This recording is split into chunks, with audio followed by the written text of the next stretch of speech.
Alors, ouais, on verra bien. On verra bien. Alors, bienvenue.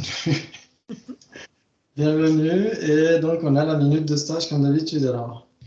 Oui, alors elle va être un peu plus courte étant donné que ça a été raccourci la dernière fois. Ouais. Alors ça a été raccourci. Ceci étant, c'était un petit peu, on a parlé de beaucoup de non-soi. Donc c'est bon, voilà ce que j'en ai retiré. Si on accepte le non-soi des phénomènes, on a une vue donc mayaniste. Donc les Chittamatra ou les Madhyamika. Dans les Madhyamika, il y a les Soatrantrika et les Prasangika. Si on met donc de côté les Prasangika, les Chittamatra et les Soatrantrika font une distinction subtile entre le non-soi des personnes et celle des phénomènes. Le non-soi des personnes, c'est l'absence de soi autosuffisant et substantiel de la personne, et cela pour eux suffit pour atteindre le nirvana, mais pour obtenir l'éveil, il faut aussi réaliser le non-soi des phénomènes. La saisie d'un non-soi des phénomènes est un voile cognitif. Alors ça, c'est moi qui ai rajouté, je ne suis pas sûr que c'est vrai, donc entre parenthèses, c'est moi qui l'ai mis pour moi. Pour les non-prasangika. Voilà. Pour les prasangika, ils disent que le non-soi des phénomènes est un voile afflictif et donc cela empêche le nirvana. Pour le prasangika, le non-soi de la personne est du même niveau de subtilité pour réaliser le nirvana et l'éveil. Donc après, on a parlé alors pour les prasangika, on parle du non-soi d'une table, on parle nécessairement du non-soi des phénomènes. Et si on parle du non-soi d'une personne, c'est nécessairement le non-soi de la personne. Il n'y a que les bases de ce qui est la vacuité qui change. Après, on dit, alors pour les Chittamatra et Sotantrika, le non-soi grossier, c'est le non-soi de la personne et le non-soi subtil, c'est le non-soi des phénomènes. Après, je suis un petit peu allé regarder parce que pour moi, ça a été compliqué de comprendre. Donc, je suis un petit peu allé regarder ce que j'en avais fait sur les autres sessions. Alors, du coup, j'avais vu que pour les Sotantrika, le nirvana est la cessation totale du voile afflictif. Donc, il saisit un soi autosuffisant substantiel de la personne, donc le non-soi grossier de la personne. Mais pour Shantideva, ce n'est pas le vrai nirvana car il manque les afflictions subtiles. Ce sont les arhats de l'abhidharma, donc éliminer les conceptions des émotions négatives. Donc, on avait vu que le nirvana, c'est éliminer l'ail de la boîte, donc afflictif, mais pour les prasangika, cela ne suffit pas car ce n'est que la couche extérieure de l'ail. Il faut donc éliminer le cœur de l'ail, donc c'est la conception d'existence inhérente de la personne. Donc c'est la différence entre existence inhérente des prasangika, l'existence véritable des sotantrika et l'existence autosuffisante et substantielle. Par exemple, le bras est perçu directement, qui est l'opposé de l'existence imputée. Il manque donc l'éveil, qui est l'odeur de l'ail, donc le non-soi des phénomènes. Alors moi j'ai mis le non-soi subtil. Voilà. Après, on a dit que dans les méditations, il faut focaliser, analyser et vice-versa. Et donc, on a dit qu'il faut savoir faire la différence entre l'existence inhérente des prasangika, l'existence véritable des sotantrika et l'existence autosuffisante et substantielle. Voilà. Après ça, bonne nuit.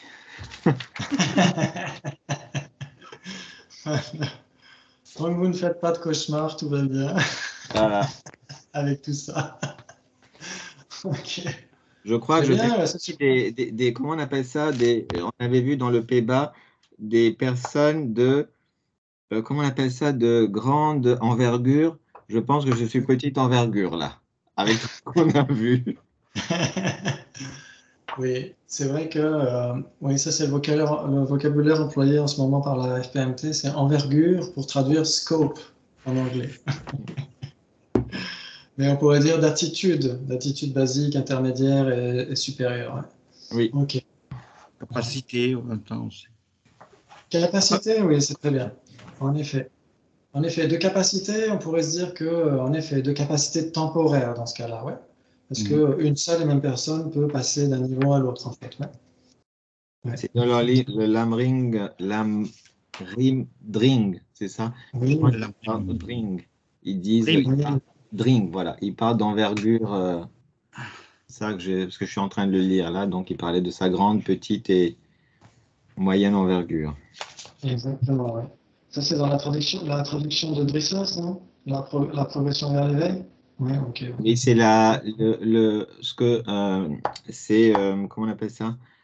Euh, je sais plus comment. C'est le Dalai Lama, là, il fait un commentaire. Ah, Voilà, c'est le commentaire. ok, donc c'est pas le même texte, en effet, oui. Donc, avec le commentaire de sa synthèse, c'est plus avec le vocabulaire FPNT, avec envergure et tout ça, oui, tout à fait. Oui, Ok. on n'a pas les mêmes lamrim, stage chez moi. Ah, Enfin, les bases sont les mêmes. Hein. ouais, t'as lequel, toi? J'ai le gros bouquin de Vajrayogini que Christian il avait traduit. Oui, oui, oui. Oui, qui est Et nous, bien on a aussi. celui qui est donné dans le. On a un blog, en fait, et puis on télécharge tous les cours. Et donc, on peut le télécharger, celui-là. Mm. Et on a- Exactement. Et vous aussi, hein, normalement, même à Vajrayogini, vous pouvez Oui, avoir le oui. commentaire. Mais moi, je me le suis acheté comme ça, je peux l'emmener partout. Je l'ai Oui. fait. Ouais. Excellent, ouais, super. Et ben c'est justement, on est à fond dedans, parce que le Lamrim, c'est exactement ce que mentionne ici Shantideva, on est dans le Lamrim. Dans le Lamrim, du point de vue du Mahayana, ouais, du point de vue de l'individu d'attitude supérieure, ouais. Donc c'est cool, parce qu'on arrive toujours à retomber sur ses pattes. C'est ça. Même si on parle d'un autre truc, on peut toujours le relier à notre thème principal, c'est pratique. Excellent. Ok. Donc, en effet, quand on fait la distinction entre les prasangika et les pas prasangika, pour les madhyamika, c'est bien soit tantrika, hein, les autonomistes. Ouais. Oui, soit. À ne pas confondre avec les sautrantika. Les sautrantika, c'est du point de vue du véhicule fondamental. Ouais. Ah oui, c'est les soins. Oui, oui, soit en tout cas, oui. Soit. Soit tantrika, exactement. Ouais, les autonomistes, ouais, exactement. Soit tantra, ça veut dire autonome. Ouais. Ok. Très bien. Eh ben, c'est super. Donc, c'est vrai que toutes ces écoles philosophiques, on les apprend justement au cours d'un basic programme, normalement. Il y a un module là-dessus, donc ça va vous aider énormément de suivre ce type de module. Mais on en a déjà un petit peu parlé et ça devrait le faire de toute façon, puisque je crois que dans la suite du texte, Shantideva s'attaque surtout aux écoles non bouddhistes, du point de vue des Samkhya, etc., dans les traditions hindoues, etc. Et là, il y a juste dans la partie qu'on va avoir aujourd'hui, il va discuter avec des pratiquants du véhicule fondamental ou des gens qui ont une vue du véhicule fondamental. On pourrait dire plutôt, oui, des pratiquants du véhicule fondamental qui n'acceptent pas le Mahayana comme étant la parole du Bouddha. Donc c'est un débat qu'on va avoir prochainement. Je ne sais pas si vous faites vous-même les méditations qui sont indiquées en fin de chapitre, ça peut être très utile de les faire. Ouais. Là, par exemple, juste avant le chapitre 6, l'authenticité du Mahayana, il y a une brève méditation où Sainte conseille d'observer dans quel état on est quand on est dans l'attachement, dans la colère vis-à-vis de quelqu'un, etc. Et d'observer notre état d'esprit vis-à-vis d'une autre personne qui ne suscite ni attachement, ni colère, etc. Et de voir la différence de ce qui se passe dans notre esprit. Ouais, c'est intéressant de faire cette petite méditation à la maison. Donc, c'est vos devoirs à la maison, en fait. Ok. Et donc, en effet, il y a ces deux points de vue fondamentaux, comme a dit Eustache. Il y a les tenants mahayanistes qui vont dire il y a le non-soi de la personne et il y a le non-soi des phénomènes. Alors que les tenants du véhicule fondamental, les Vaibhashika, les Sautrantika, disent il n'y a que le non-soi de la personne. Et donc, ils n'acceptent pas le non-soi de phénomènes. Donc, Shantideva dit mais il y a le non-soi des phénomènes. Mais parce que le Bouddha l'a dit. Pas uniquement parce que le Bouddha l'a dit, parce que comme vous le savez, le Bouddha a dit plein de choses. Donc on a le droit de remettre en question ce que le Bouddha a dit. Et c'est ce que vont faire les tenants du véhicule fondamental. Ils vont dire, oui, mais vos enseignements sont mahayanistes, vos enseignements relèvent du 2e et du 3e cycle de l'enseignement du Bouddha. Ouais, ça vous parle? Ouais, ça vous parle, les cycles de l'enseignement du Bouddha? Oui, Axel? Oui, juste une petite question. Quand on parle donc de la vacuité des phénomènes, on y inclut la vacuité des agrégats, en fait, aussi. Oui, d'accord. Okay. Qui est différent de la vacuité du jeu. Exactement. D'accord. Ok, c'était juste pour un éclaircissement. Ok, merci. Et à un moment donné, je crois que c'est dans le Bodhicitta Vivarana que Arya Nagarjuna dit en gros, les phénomènes se résument aux agrégats. Ouais, D'accord. exactement. Ouais. Très bien, très bien. Donc, Juste en effet, oui, oui, une, allez-y. une question. Alors après, je ne sais pas si euh, c'est quelque chose qui est évident ou pas, mais bon, je pose quand même la question. Par rapport au non-soi de la personne, donc le non-soi grossier et le non-soi subtil qu'on a vu tout à l'heure, donc ça veut dire que pour les prasangika madhyamika, ceux qui ont, est-ce qu'ils peuvent, parce que j'ai eu l'impression que de toute façon, pour eux, le nirvana et l'éveil, on est obligé d'avoir les deux en même temps. Mais j'ai cru comprendre que peut-être pas. Et si c'est pas le cas, enfin pour moi, c'est ce que j'ai compris. Maintenant, pourtant, il y a ce qu'on appelle après je les confonds à chaque fois, mais ceux qui, on va dire, qui sont sortis du cycle des renaissances, donc qui ont eu la libération, mais qui sont coincés, on va dire, dans un désert et ils attendent en fait d'être réveillés ou qu'on les réveille pour leur dire, allez, réveillez-vous, revenez. Donc, est-ce que c'est ceux-là en fait qui, parce que pour moi, quand on parle du Prasangika Madhyamika, j'ai l'impression que de toute façon, on est obligé d'avoir les deux en même temps. On ne peut pas avoir l'un sans l'autre. Enfin, on peut pas avoir, on est obligé d'avoir le nirvana et l'éveil. On ne peut pas avoir juste le nirvana. C'est, Alors, alors ça, c'est intéressant, c'est vraiment intéressant. Ce qu'il faut voir, c'est que ça dépend de ce qu'on entend par nirvana. Si on parle du nirvana comme étant la même chose que l'éveil, ça veut dire que c'est le grand nirvana, c'est-à-dire que c'est le nirvana d'un Bouddha, un nirvana sans appui ou sans demeure.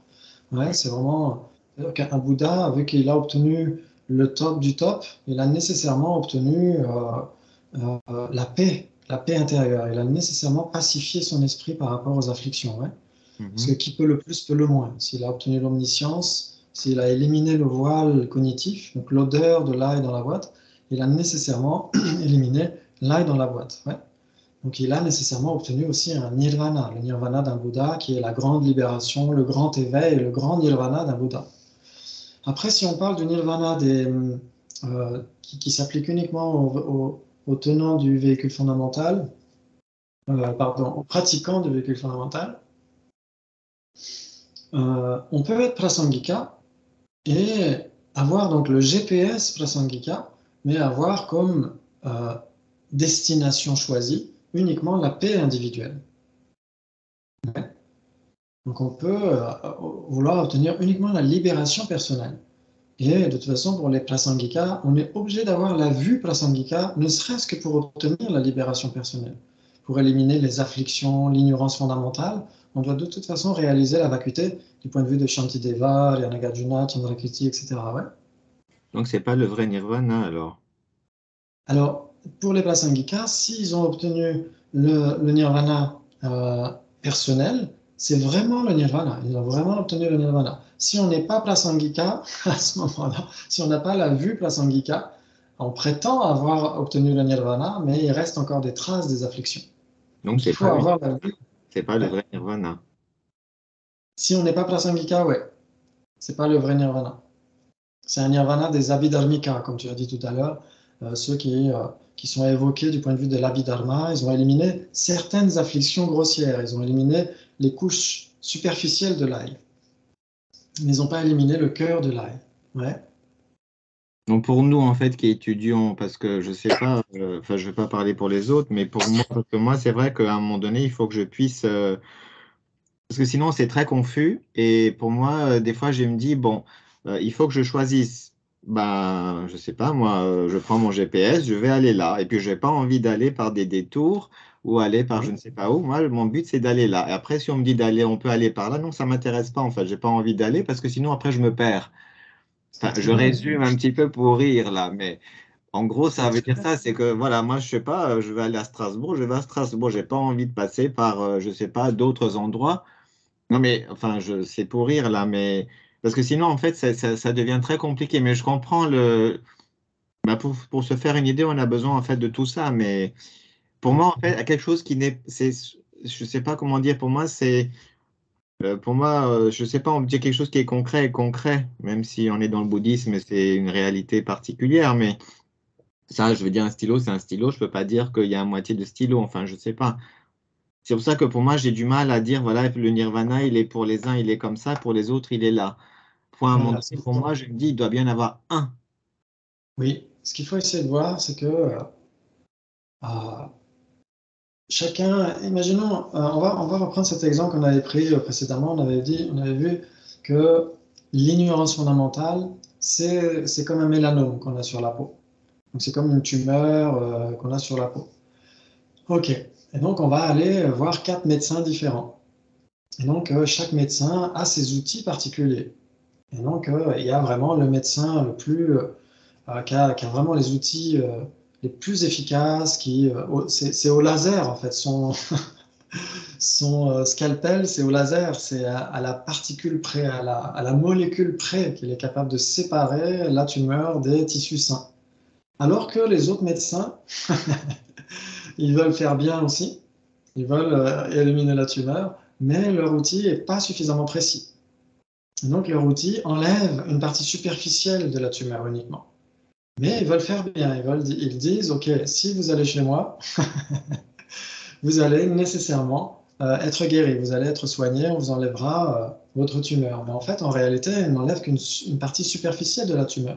Et donc ça, c'est toutes les 3 premières écoles. Vaishika, Sautrantika, Chittamatra. Et on pourrait même dire inclure les Swatantrika, donc, qui sont aussi Madhyamika, bien sûr, mais ils ne sont pas Prasangika. Ils n'ont pas l'outil le plus raffiné, le plus subtil qui soit. Et donc, différents patients peuvent aller voir ce médecin, puis après cet autre médecin, puis après cet autre médecin, etc. Mais au final, il n'y a de toute façon que celui qui est vraiment à la pointe de la pointe, qui a son scalpel en laser, et qui est capable de séparer les molécules les unes des autres. Et il enlève exactement ce qu'il faut enlever de la tumeur, rien de plus, rien de moins. C'est lui qui est dans la voie médiane. D'accord. Donc, Alors ça que veut les dire que autres, en fait, oui, donc du coup, les autres, ils pensent qu'en fait, ils font bien. Alors, si on rejoint ton exemple là, ça veut dire qu'ils pensent en fait qu'ils sont efficaces. oui, Donc pour eux, ils sont efficaces, mais pour celui qui a l'outil, on va dire le laser, ils ne le sont pas. On va dire oui, ça comme ça. Donc du coup, pour les uns, tout à fait. ils pensent en fait qu'ils sont efficaces, alors que l'autre dit, mais non, vous ne l'êtes pas. Mais en fait, on pourrait dire qu'ils ne discutent pas entre eux presque. On va dire ça comme ça. Oui, parce que s'ils débattent, à ce moment-là, forcément, le médecin qui a son scalpel laser, bah, c'est lui qui gagne, forcément. Parce que D'accord. lui, il enlève Avec exactement l'exemple, ce qu'il faut. oui, pour moi, c'est plus. Voilà, je comprends mieux maintenant. Oui. Ok, Ouais. merci. Mais il n'empêche que les autres médecins sont quand même efficaces pour éliminer l'aspect superficiel, parce qu'ils enlèvent la saisie d'un soi autosuffisant et substantiel, qui est déjà énorme. Parce que ça engendre aussi des afflictions, le soi autosuffisant, la saisie d'un soi autosuffisant et substantiel. Ça engendre l'orgueil, la jalousie, plein de choses en fait. Hein. Donc malgré tout, ils sont quand même utiles. Mais si on veut vraiment se débarrasser des aspects malsains dans notre esprit, jusqu'à la moindre molécule d'aspect malsain, donc jusqu'à la moindre trace de la saisie d'existence inhérente, la plus subtile, dans ce cas-là, il faut le scalpel au laser du Prasangika. Il faut aller Donc, du ce sera... grossier au subtil. Oui, Il faut partir du grossier pour arriver jusqu'au subtil. Moi, j'essaie d'arriver exactement. jusqu'au subtil, mais c'est pas Ah, évident.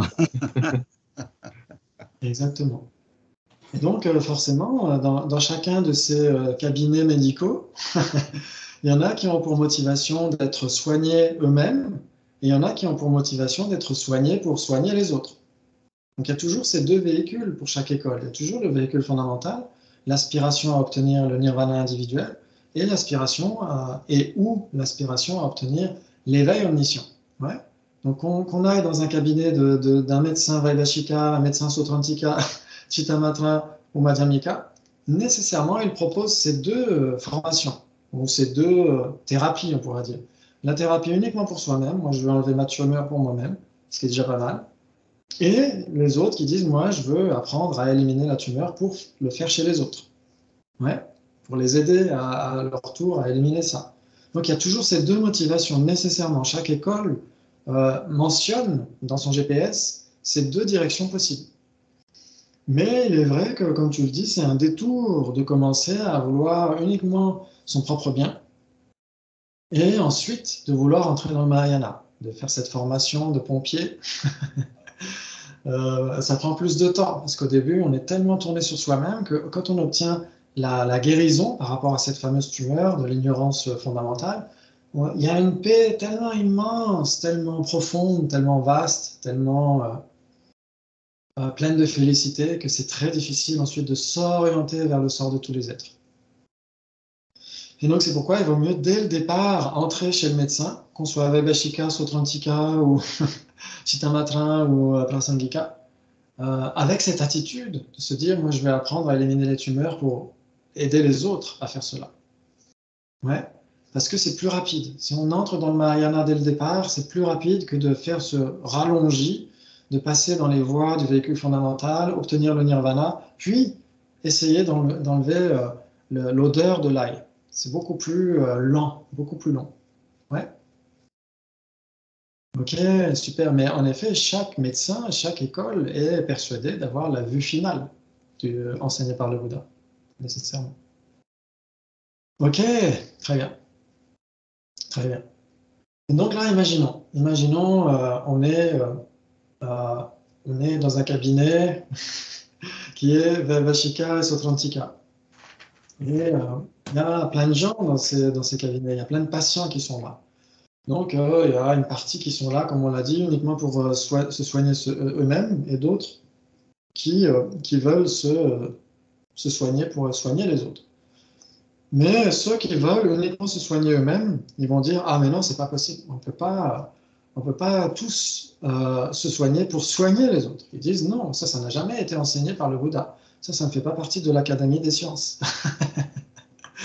Ça ne fait pas partie de l'Académie des sciences, c'est totalement inventé, c'est du charlatanisme. Ils vont dire ça, ils vont dire se soigner soi-même pour soigner les autres, c'est possible uniquement pour de très rares médecins. De très rares médecins qui sont vraiment des élus d'une certaine manière. Mais l'immense majorité des êtres ne peuvent espérer que leur propre guérison. Donc c'est pourquoi les antagonistes de Shantideva ici vont dire ce que le Bouddha a enseigné dans le 2e cycle et le 3e cycle, les perfections de sagesse et les sutras sur la nature de Bouddha, etc. Le Bouddha ne les a pas enseignés ces 2 et 3 cycles. Le Bouddha n'a enseigné que le premier cycle des 4 nobles vérités, de leurs 16 aspects, etc. C'est ce que eux vont dire. Exactement comme ces patients qui veulent obtenir leur propre guérison et vont dire non, c'est du charlatanisme d'espérer se guérir soi-même pour aider les autres. Ouais. Ça vous parle? C'est un exemple un peu tordu. Et pourtant, il y a bien eu un 2e et un 3e tour de roue, comme on dit, non? Exactement. Nous, on l'accepte, les mahayanistes. Mais il n'y en a pas eu, alors? Ah, il y en a eu, oui. Il y en a eu 3. Mais il y en a eu 3, mais alors donc pourquoi ils disent qu'ils n'acceptent pas et si il a donné des enseignements une 2e, une 3e fois? En fait, c'est parce que quand le Bouddha est parti, il y a eu des conciles, il y a eu des grandes réunions de ses disciples proches qui ont obtenu eux-mêmes le nirvana, qui ont obtenu la pacification totale des afflictions dans leur esprit. Et uniquement les arhats pouvaient assister à ces réunions. C'était vraiment un club privé. Parce que, imaginons qu'ils auraient encore eu des afflictions, ils auraient pu par orgueil, par jalousie dire « Ah non, le Bouddha n'a pas dit ça, le Bouddha a dit ci, a dit ça, etc. » Donc il fallait que uniquement les arhats puissent montrer patte blanche et dire « Voilà, je peux assister à ce club-là, à cette réunion, pour être sûr de passer en revue les enseignements du Bouddha sans être sectaire, sans être, etc., etc. Sans en refuser certains par orgueil, par jalousie, etc., ou par attachement. Et donc, malgré tout, tout simplement, le Mahayana n'a pas transité par les conciles. Il a eu ses propres conciles, en fait, le Mahayana. Le Mahayana, c'était presque un enseignement ésotérique à l'époque. Le Bouddha ne l'a pas enseigné de manière aussi ouverte que ça, en fait. Même si, comme vous voyez dans les sutras, par exemple dans le sutra du cœur, quand on dit que le Bouddha était à Rajagriha, etc., sur le pic du Vautour, entouré d'une grande congrégation de moines et une grande communauté de bodhisattvas, donc c'était immense le nombre de personnes qui étaient là. Malgré tout, ensuite, la postérité, la transmission de ces discours du Bouddha mahayaniste sont passés de bouche à oreille, mais de manière très sélective. Et donc, ce n'était pas communément répandu à l'époque. Ça a été répandu grâce à Arya Nagarjuna, qui a mis à l'honneur ces enseignements qui avaient été mis de côté, en fait. Donc, c'est pourquoi les Arhats qui étaient présents lors de ces conciles n'avaient tout simplement pas nécessairement conscience que ces enseignements existaient. Donc, ils ne mentaient pas, ils ne pouvaient pas mentir, c'était des moines pleinement ordonnés, etc. Ils n'avaient pas d'affliction comme l'orgueil, la jalousie, etc. Donc, ils étaient tout simplement de bonne foi quand ils disaient non, l'enseignement du Bouddha s'arrête au premier cycle. Ouais. Parce que tout simplement, soit ils n'étaient pas présents lors des cycles numéro 2 et numéro 3, soit tout simplement, tout simplement ça leur passait au-dessus, tout simplement. Ça passait au-dessus de leurs aspirations, au-dessus de leurs dispositions, etc., etc. Ça leur passait à côté. Donc, ils étaient de bonne foi. Ils ne pouvaient pas simplement dire « Ah non, de nos jours, on pourrait avoir des êtres ordinaires qui diraient non, l'enseignement du Bouddha s'arrête au premier cycle et vos enseignements mahayanistes, c'est totalement inventé, c'est vous qui l'avez inventé, etc. » Il y a des gens qui pourraient penser comme ça. Il y a des gens qui ont pensé comme ça. Il y en a qui ont essayé. Puis effectivement, le pic des vautours, c'est pas grand, hein, apparemment. Exactement. Je suis allée voir sur, sur Internet, mais c'est pas grand. C'est tout petit. Donc, il ne pouvait pas être beaucoup. Ouais. J'y suis allé, je ne sais plus quand, en 2009, quelque chose comme ça. Et en effet, c'est pas grand, hein, c'est la taille d'une grande chambre, la superficie, hein, c'est voilà, à peu près. Donc après, les moines et les bodhisattvas qui étaient là, peut-être n'étaient pas tous sous forme humaine, c'est possible aussi. Peut-être que c'était des gens qui étaient sous forme subtile, comme des bodhisattvas, etc., etc. Il y avait des déités qui étaient là aussi, des devas. Et des devas peuvent très bien prendre les vœux de bodhisattva. Donc il peut y avoir des devas aussi qui développent bodhicitta. Et donc ils sont des bodhisattvas. Et donc, ils ne sont pas nécessairement visibles avec une forme grossière, etc., etc. C'est tout à fait possible. Donc, c'est pour ça que ceux qui n'ont pas ces perceptions, purifier leur karma, etc., ne peuvent pas nécessairement voir ces déités, etc., et tout simplement imaginer que le Bouddha ne parlait qu'à quelques individus. C'est ce qui est rapporté dans le tout premier tour de roue, le tout premier sutra du premier tour de roue, le sutra du tour de roue, justement, le Dharma Chakra Pravartana Sutra, et donc qui rapporte que le Bouddha parlait à ses 5 premiers disciples humains. Mais ça ne veut pas dire qu'il n'y avait pas une quantité immense de devas qui étaient là, qui n'attendaient que ça, que le Bouddha relève le flambeau du Dharma, etc., pour être libéré de la souffrance. Donc en effet, il y a 5 disciples humains, mais ça ne veut pas dire qu'il y ait des disciples non humains, qui pouvaient eux aussi être, pourquoi pas, des arhats ou des bodhisattvas, etc., etc. Rien ne l'empêche. Donc, c'est-à-dire qu'il y a eu plusieurs conciles officiels, 3 conciles normalement. Le premier concile, l'été qui a suivi le départ du Bouddha, d'après certains textes. Ensuite, il y en a un qui s'est tenu 30 ans, je crois, ou une centaine d'années après. Il faudrait que je vérifie dans les textes, que je ne dise pas n'importe quoi. Donc, il y a eu 3 conciles en tout cas. Je n'ai pas les dates en tête. Il y a eu 3 conciles, et c'est à l'issue du 3e concile que les Vaibhashikas se sont divisés en 18 sous-écoles, etc., etc.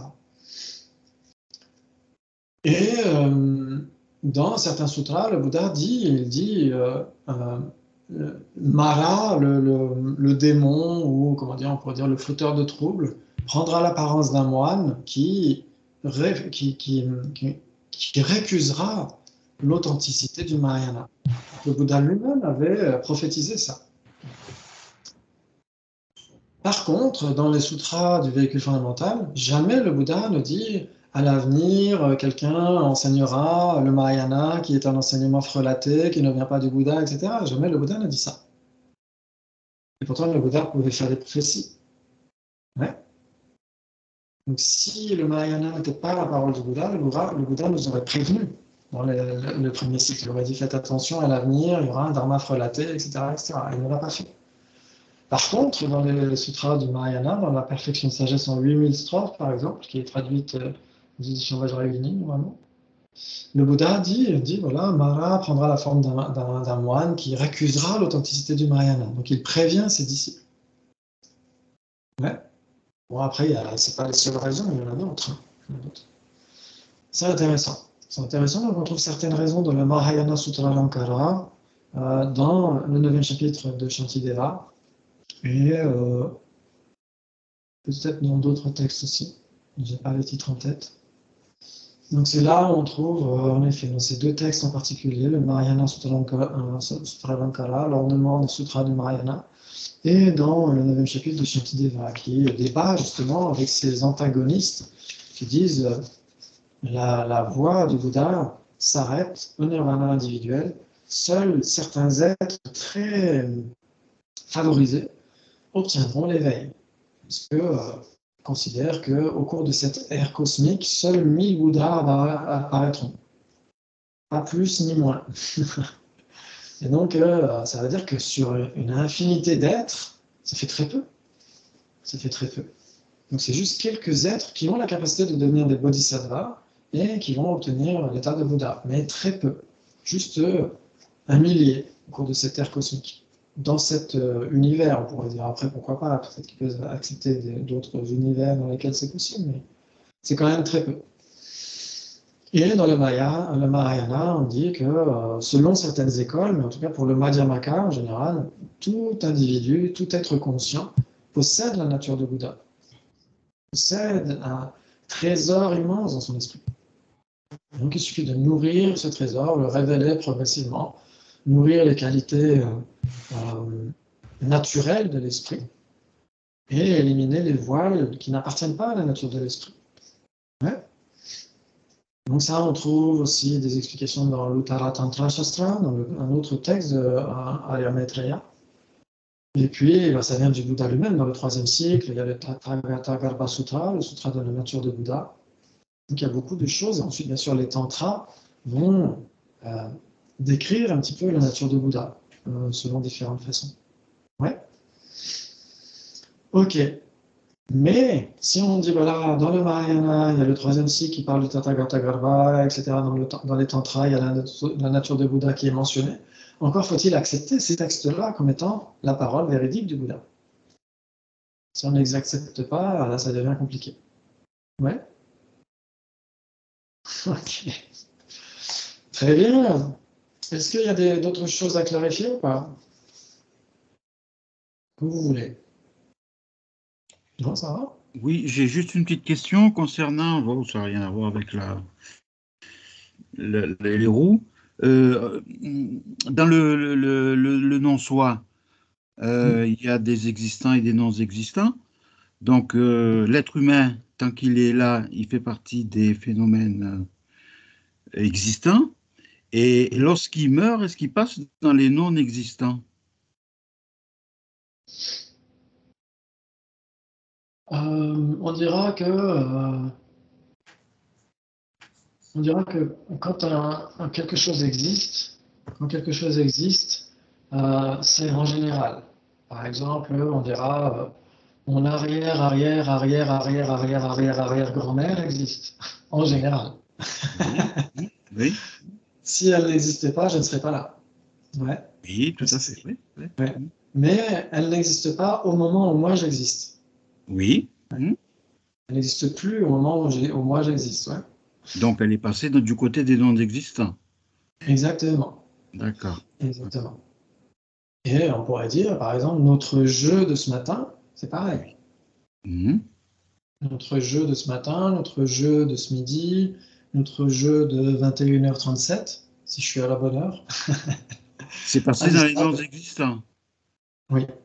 D'accord. Exactement. Donc, c'est une question de... En fait, on peut être attaché encore à des non-existants. C'est ça un peu la question, en fait, quoi. Exactement. Exactement. Tout à fait.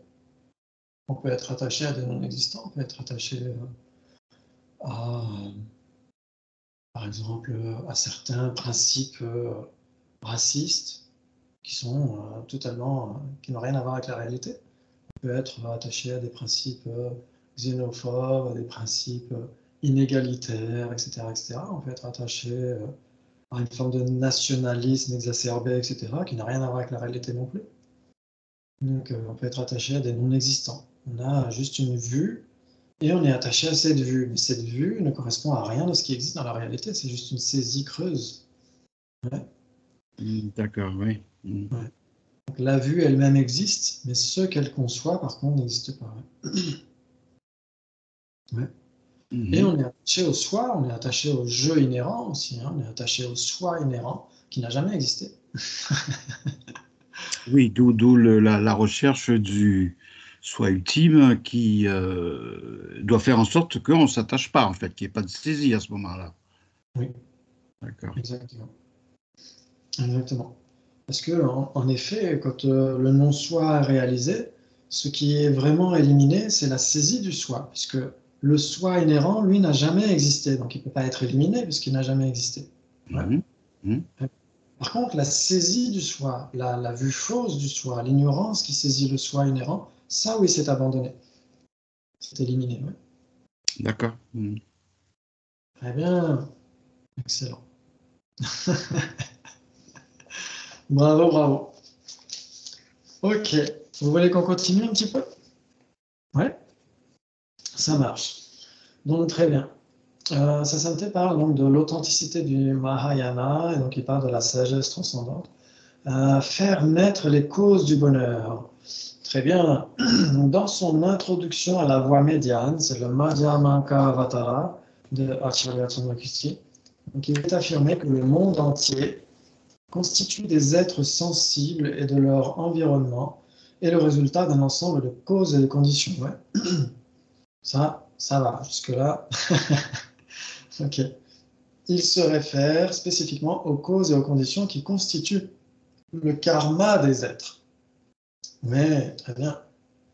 Très bien, très bien. Chaque individu vient au monde, puis se désintègre et cesse d'exister. Ouais, c'est ce qu'on vient de dire. Ouais. Ok. Donc, un individu, quand on dit qu'un individu cesse d'exister, on n'est pas en train de dire que le continuum de la personne cesse. Ouais. Quand on dit notre jeu de 21h37 a disparu, ça ne veut pas dire que notre jeu a disparu. Notre jeu en général, ouais. On ne s'est pas nous-mêmes anéantis. C'est notre jeu de 21h37 qui s'est anéanti. Ouais. C'est l'instance de la généralité jeu qui s'est anéantie. Mais la généralité continue d'exister à chaque instant qui passe. Ouais. Ok, waouh. C'est le jeu spécifique, pas le jeu général, en fait, celui qui va de vie en vie. Exactement, c'est comme un continuum en fait. C'est comme un continuum, par exemple, quand on est dimanche, ok. Quand dimanche existe, samedi a cessé. Ouais. D'accord. Est-ce que le mois a fini de cesser pour autant? Non. Est-ce que le mois a fini d'exister pour autant? Non. Le mois d'avril. Je ne sais même plus quelle date on est, ni rien. Je regarde sur le calendrier là, à chaque fois. Je suis dans une bulle temporelle. Ok. Donc, quand le 2 avril a cessé d'exister, avril continue d'exister, non? Il continue d'exister parce qu'il y a le 3 avril. Waouh. Le 3 avril. Et quand le 3 avril aura cessé d'exister, le mois d'avril continuera d'exister au travers du 4 avril, etc., etc. Donc, le continuum du mois d'avril continue d'exister à chacune de ces instances qui passent. Ouais. Ouais. Ça vous parle? Et bien pour le jeu général, le jeu désigné en dépendance d'aujourd'hui, de demain, de cette année, de cette vie, d'un milliard de vies, ce jeu continue à chaque instance de jeu qui passe. Mais chacune de ces instances, par contre, va laisser place à une autre. Donc, va cesser pour laisser place à une autre. Ouais. Ouais. Ça vous parle? Rachel qui est pensive. Pardon? Je te vois pensive. Non, c'était la semaine. Non, au cours, on avait dit ça que ce qui passait, enfin, ce qui cessait, ce qui continuait une fois qu'on meurt, c'est le simple jeu. Oui. C'est pour ça que j'étais. Je me suis dit, j'ai déjà entendu. Ok. Tu vois?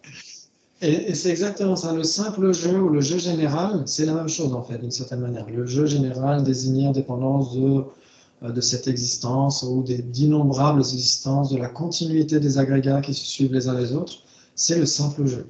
Ouais, exactement. Qui, lui, est intact, en fait. On ne peut pas y toucher. C'est ce qu'on avait vu quand on avait vu Acharya Chandrakirti, le dit lui-même, il dit le yogi qui voit que tous les défauts, toutes les afflictions viennent de la saisie du jeu, voyant que le jeu est l'objet d'observation, il va trancher à la racine le jeu inhérent, bien sûr, mais il ne peut pas trancher à la racine le simple jeu, puisque celui-ci existe. Ouais. Waouh. Ok. Très bien. Ok. Très bien. Donc, chaque individu vient au monde, puis se désintègre et cesse d'exister. Si nous examinons le continuum des causes et des conditions, nous constatons qu'il se réduit au karma, qu'il soit positif ou négatif. On dira ou au karma vertueux ou non vertueux, ou karma méritoire et karma déméritoire. Ça revient au même. Ok. Ok, ouais. On pourrait dire qu'il y a quand même une différence. Bon, c'est pas très grave. Ça, c'est juste un détail.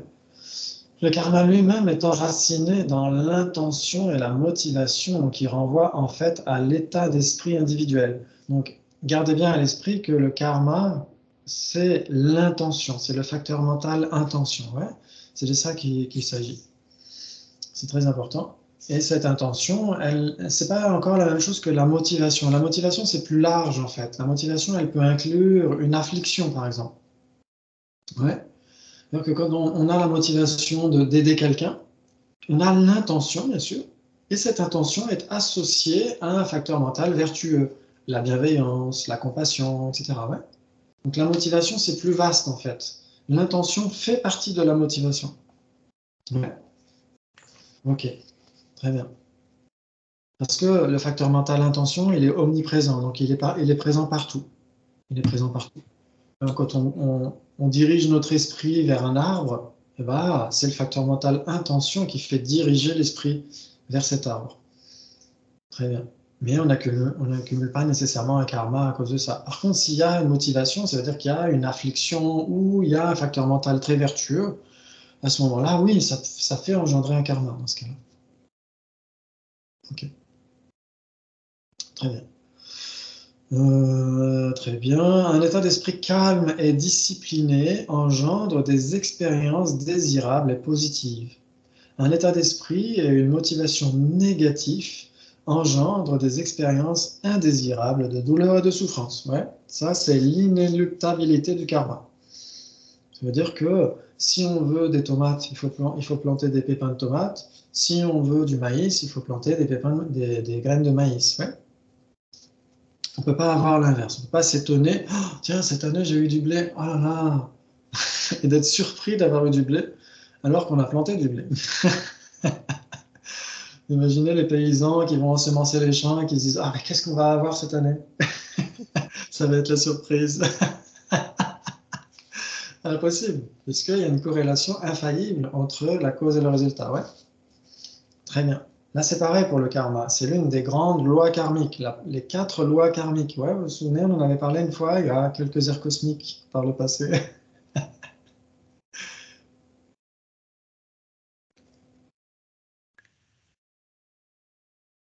Donc, l'infaillibilité, c'est plus facile à dire.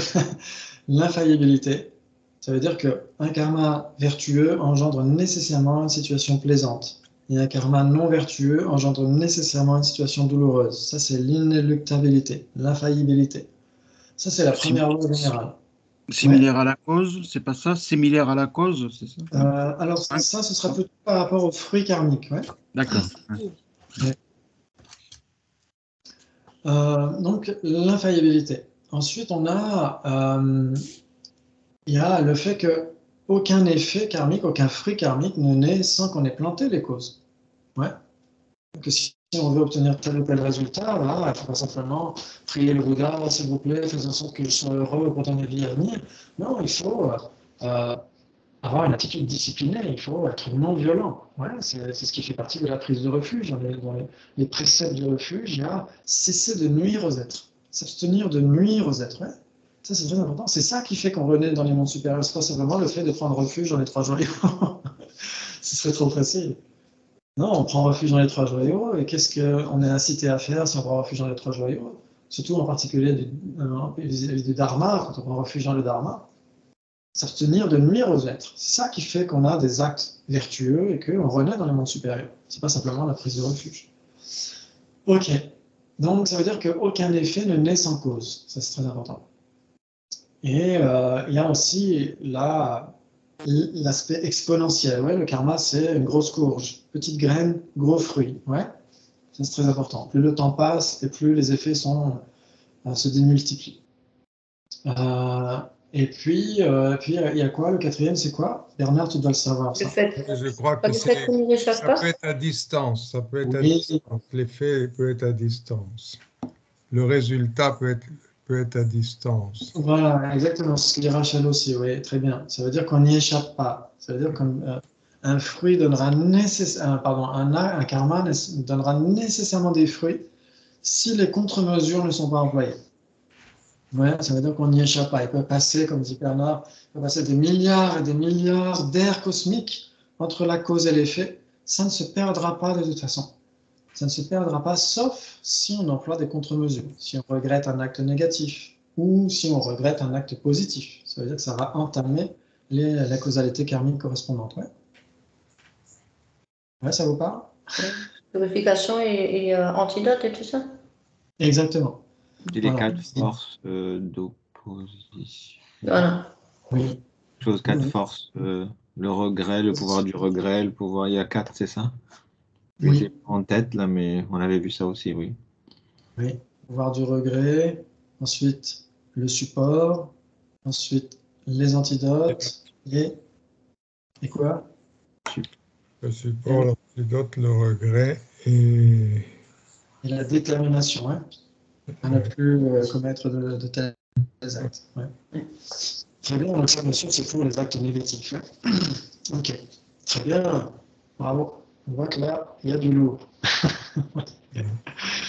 Bravo, bravo. C'est super. Ok. Donc un état d'esprit calme et discipliné engendre des expériences désirables et le contraire engendre des expériences négatives. C'est pour ça que d'une manière assez métaphorique, hein, on dit que certains enseignants disent d'une manière métaphorique, je ne sais pas s'il faut le prendre vraiment au pied de la lettre, de dire qu'un état d'esprit discipliné, c'est le nirvana, et un état d'esprit indiscipliné, c'est le samsara. C'est une façon très résumée de dire les choses, mais le samsara n'est pas qu'un état d'esprit, hein, parce que comme vous savez, dans les 12 liens de production dépendante, il y a le nom et la forme. Ouais. Et le nom et la forme, c'est les agrégats. Il y a l'agrégat formel, c'est-à-dire que notre corps aussi est une vraie souffrance. Ce n'est pas qu'un état d'esprit, le samsara, c'est aussi une situation physique, etc. etc. Ouais. Ok, mais d'une manière assez métaphorique, on dira, oui, en effet, le samsara, c'est un état d'esprit indiscipliné, le nirvana, un état d'esprit discipliné. C'est une façon assez résumée de dire les choses, mais je ne pense pas qu'il faille le prendre au pied de la lettre. Ok. Très bien. Donc le Bouddha dit dans différents sutras que l'esprit est le créateur de tous les êtres sensibles et du samsara. Cela s'applique également au nirvana. Ça, c'est vraiment fondamental. Vraiment fondamental. L'esprit. L'esprit. Tout tourne autour de l'esprit dans le bouddhisme. Ouais. Ok. Ça veut dire quoi? Ça veut dire que quand on parle des vraies souffrances, on a dit en effet, il y a les 5 agrégats. Les 5 agrégats, c'est des vraies souffrances. Pourquoi? Parce qu'ils sont contaminés par le karma et les afflictions. Donc, quand on parle du karma et des afflictions, on parle de l'esprit. Parce que le karma, c'est quoi? C'est le facteur mental intention, un facteur mental. Donc, c'est un état d'esprit. Ouais. Et les afflictions, les états d'esprit perturbés, c'est des états d'esprit. C'est de l'esprit, c'est de la conscience. L'ignorance, c'est de la conscience. La colère, c'est de la conscience. L'attachement, c'est de la conscience. Ouais. Ok. Donc, tout tourne autour de l'esprit. Que le karma et les afflictions, c'est les vraies causes de la souffrance, les vraies origines de la souffrance. Et c'est des états d'esprit, ce sont des états d'esprit. Le karma, c'est de l'esprit, l'intention, c'est de l'esprit, les afflictions, c'est de l'esprit. Et parmi les vraies souffrances, on a aussi de l'esprit. Parce que les afflictions sont, comme vous le savez déjà, les vraies origines, mais sont aussi les vraies souffrances. Ouais. C'est aussi des vraies souffrances. La colère, on souffre déjà quand on est dans la colère. L'orgueil, peut-être moins, mais sur le long terme, oui. La jalousie nous fait du mal aussi, l'attachement nous prive de liberté, l'ignorance nous met des œillères. Ouais.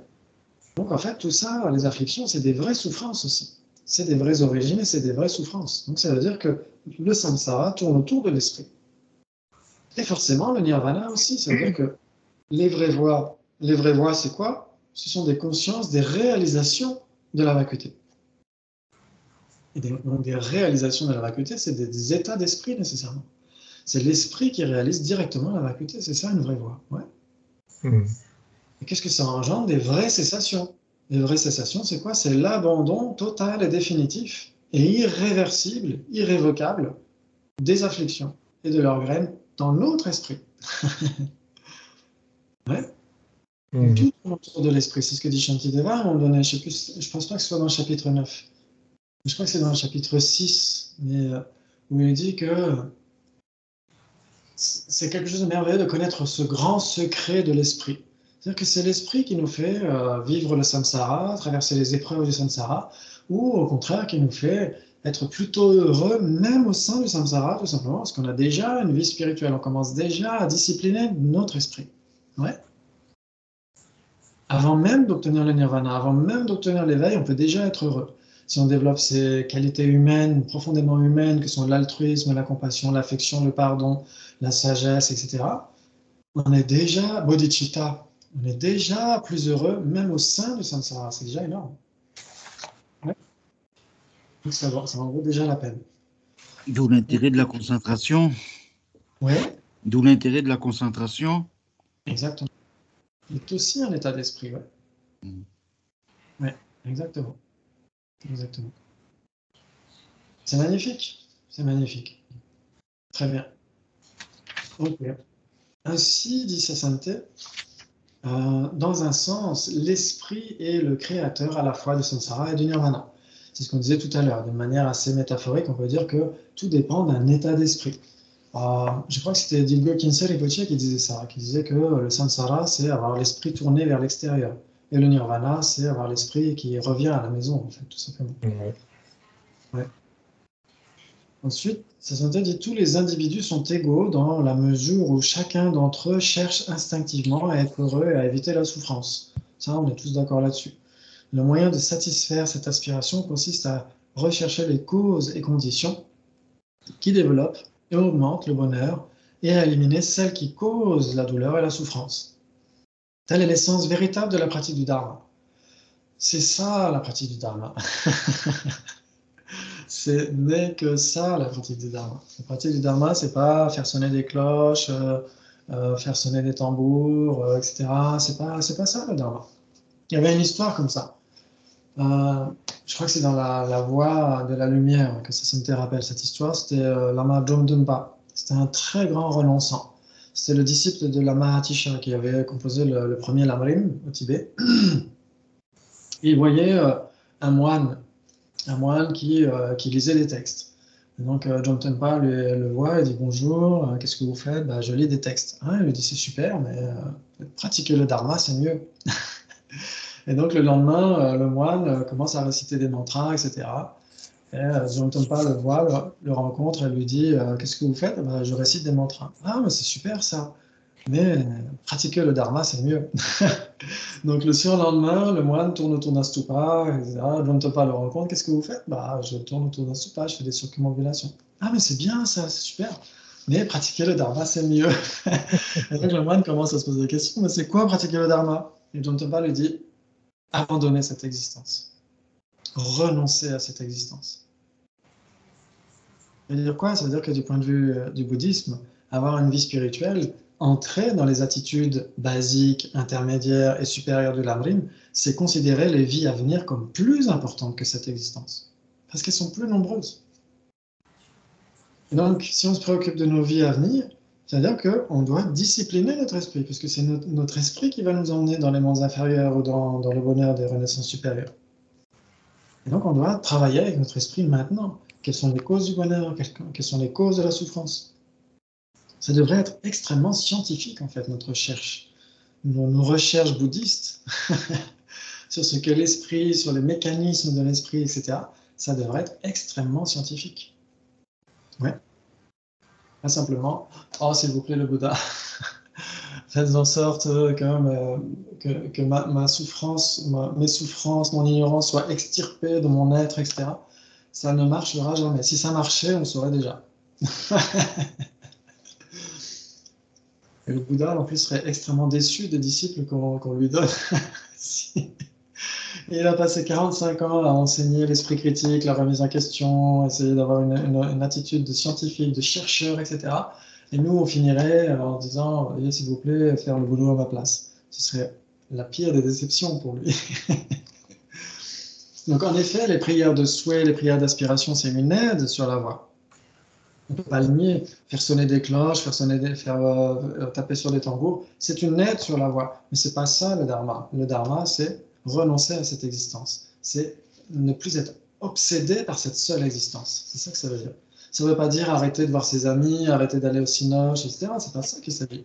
Ça veut dire arrêter d'être uniquement focalisé sur cette seule existence, au détriment des autres. Ouais. C'est ça que ça veut dire. Transformer son esprit, voir les choses sur le long terme, utiliser notre rationalité, utiliser notre esprit critique, etc., pour voir quelles sont les causes de la souffrance et quelles sont les causes du bonheur, et forcément abandonner les premières et entreprendre les secondes. Ouais. Ça ne tourne qu'autour de ça, c'est pour ça que Saint-Thé le rappelle de manière magistrale, c'est splendide. En tout cas, bravo, désolé pour ces bavardages, on n'a fait qu'une demi-page. Mais ça mérite d'être encore et encore médité. Donc, c'était une méditation à haute voix. Voilà, merci à tous. C'était un plaisir de vous voir à nouveau. Et prenez surtout bien soin de vous. C'est très important. Merci. Et on se voit donc la semaine prochaine. Ouais. Ouais. Okay. Tu retournes à Lavore? Oui, mardi. Oui. Ouais. Alors attention parce qu'il y a plein de contaminés. Ah, d'accord, ok. Bon, je mettrai le masque et tout ça, ouais. Oui. Parce que Christian, il n'a pas pu faire le cours. Ah, ok. D'accord. Oui, aïe, aïe. Bon, il va bien, hein, mais voilà. D'accord. Okay. Attention. En tout cas, prenez bien soin de vous. Et puis, à demain pour les répétitions. C'est 8h30 demain, non? C'est ça? 8h30, je crois, oui. Ouais, quelle chance. Oui, c'est ça, oui. Bonjour à Dominique, Bernard. Oui, oui, bonjour. Vendredi aussi. Vendredi, on reprend les cours habituellement du matin et tout ça. Ouais. Matin? Ok. Merci beaucoup. À tout bientôt. Ouais. Bisous. À bientôt. Bonsoir, dimanche. Bonsoir tout le monde. Bonsoir.